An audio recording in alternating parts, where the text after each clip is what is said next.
Hey guys, so it's been a while since I have been on here. I have had so much going on. So while I'm folding the boys' laundry, I wanted to tell you guys and catch you up. Alright, so where we left off at was Andre's shift was changing. I needed a nanny. We found the girl and so forth, okay? Everything worked out well with that. But, you guys, recently, it started, I was on my way home, I was driving, and I called my mom, and I was talking, and then I lost my train of thought. Like, it was like I was thinking the words, but they weren't coming out. Do you understand how scary that is? So I quickly hung up the phone. I didn't mention it to her. And I'm just like, okay, that was weird, taking note of it.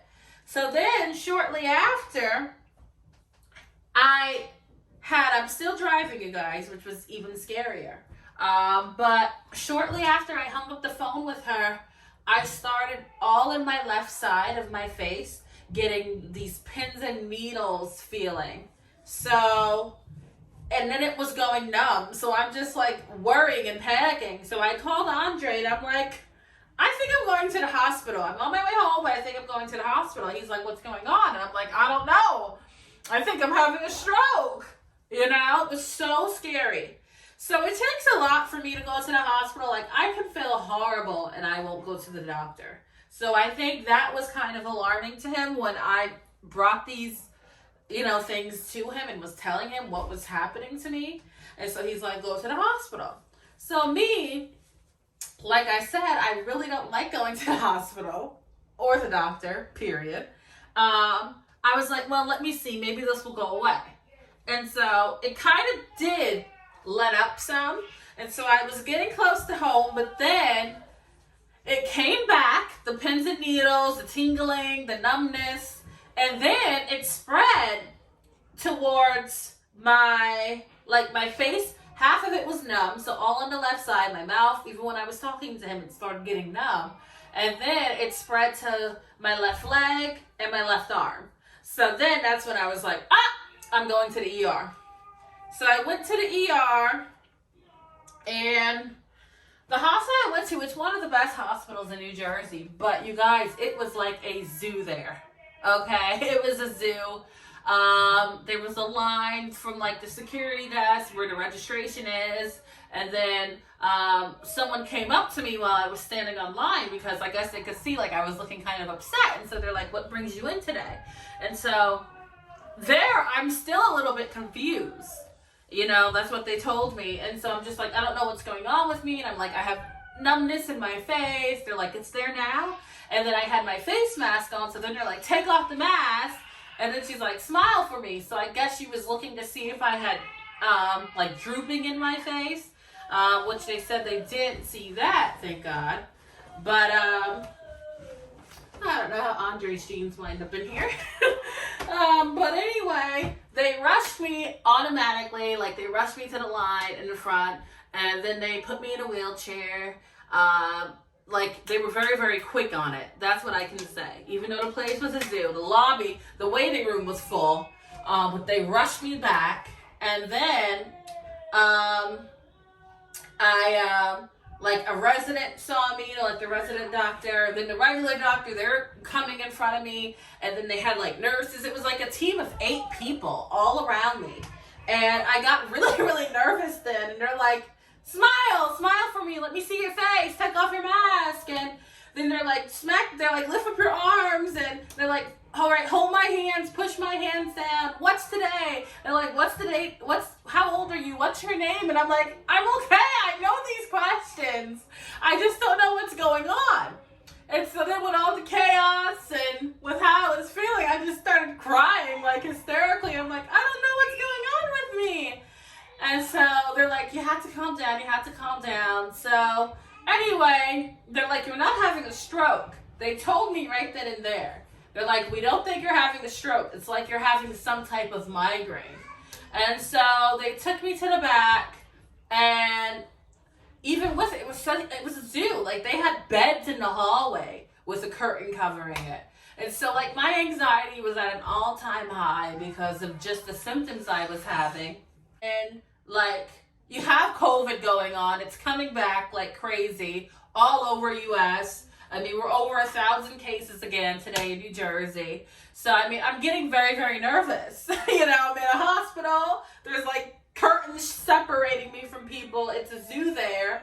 And then they hooked me up to an IV. They started an EKG on me, which I don't understand, because if they're talking about, like, my nervous system or migraines and all, don't you think you should have given me a CT scan there or an MRI right then and there?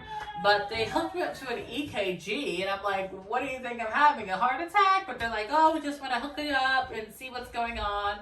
So the EKG came back okay. And then they hooked me up to some fluids, and they gave me something because I was having a headache as well. I was complaining of a very bad headache, all on my left side. Tingling and numbness, all on my left side.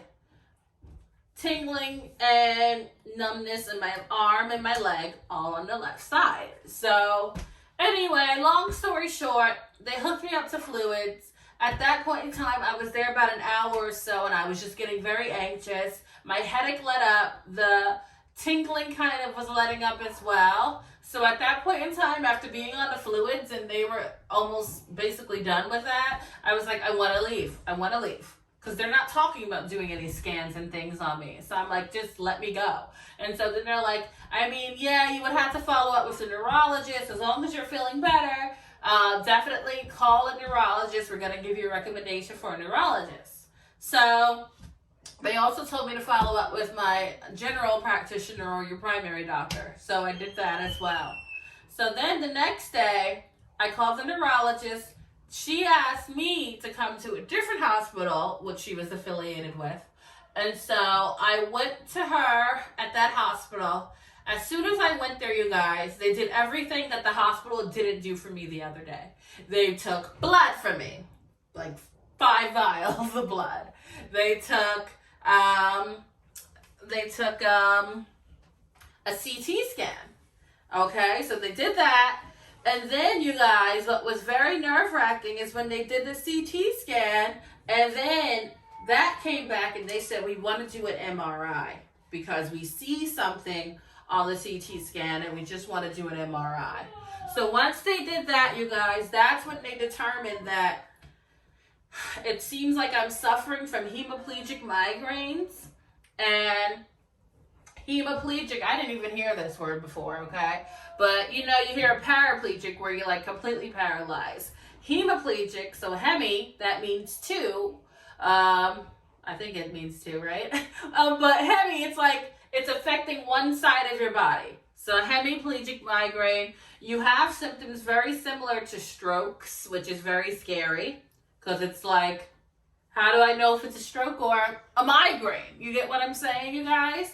But anyway, the MRI showed that I have also a small lesion on my brain, okay, which they determined seemed to be an infection. So, you guys, it's been so much. I've been poked and prodded on all week long. I'm thankful that at least they're on top of it. But, it was a scary episode, you know what I mean? Very, very scary. Anything with your brain. And like I said, it was affecting my speech, my weakness on this side. So it was very, very scary and nerve-wracking. You know, anything you hear, like lesions or things, like I start thinking, oh my gosh, tumors and stuff. But they're like, no, it's not that. It's like you have some trauma to a small area of like tissue in your brain. So, like I said, they started me on antibiotics. They gave me something for the migraines. And I'm back in the neurologist's office next week sometime. So, it's a lot, you guys. It's been a lot. But, I'm here. I've missed you guys. I have really missed you all. And I actually, oops. Let me just put this here. I've been active on Instagram. Well, not as active as I normally am, but I have been active on there. So that's why I say I haven't mentioned any of this on Instagram, but, you know, I've been showing my face on Instagram.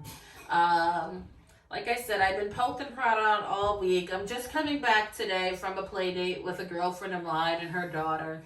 So that was a nice outlet, you guys, because I'm still not feeling 100%. But it helps. It helps even if you're sick, like with a cold or something. Instead of laying around the house all day or sitting around the house, it helps to go outside and get some fresh air and, walk around. Get yourself somewhat together. You know what I mean? I have a t-shirt on and biker shorts. So it was nice. We went to the playground. We got some pizza. The boys enjoyed themselves. But it was nice, and I'm just so thankful for the support of all of my family, my siblings, my parents, of course my husband, number one. Like, he has been picking up the slack, you guys, here, as far as everything goes. Like, everything was very, like, debilitating for me this week. Not even physically, like, mentally. I was like, what's going on with me? And it was just making me almost borderline depressed. Like, what's happening to me? To just feel yourself almost deteriorating to a degree. You know what I mean? But I'm starting to feel like normal. The medications that were prescribed to me are helping. And I just wanted to share with you guys because, we share pretty much a lot with you all, and I love this community that I have built here with you guys, and it's just been a lot. So definitely keep me in your thoughts and your prayers. I'm gonna be around, I'm gonna be giving you guys some content. I really don't want to focus too much on this stuff, but I'm gonna get back to some type of schedule as far as my vlogs and cleaning motivation and home decor. I mean, fall decorating is right around the corner. So, I just want to definitely keep going with my YouTube journey. But at the same time, obviously I had to put my health first, I work a regular job. I'm a mom, I'm a wife. So, picking up the camera, filming, editing, it takes work, So I am trying, obviously, to keep myself as least stressed as possible. So I need some water. So you guys, this is real. Normally I would just edit it out, stop and get some water, but it is what it is. I'm trying to get these boys close together. And yeah, I'm trying to get back to doing everything that I was doing normally. Like I said, it was a hard week. And definitely keep me in your thoughts, keep me in your prayers. And if you guys have any other questions for me, let me know in the comments below about it. If you guys have any history of suffering from migraines, let me know what you guys do. Even as far as like home remedies. I didn't even know I was having a migraine though. Like, I've heard of people having migraines and they're like nauseous, throwing up. They can't even be like in the light. Like, it has to be completely dark. So this is all new to me. And I'm figuring it out as I go. And that's pretty much where I'm at. So again, you guys, just wanted to give a quick update. And I will see you guys in the next one. All right.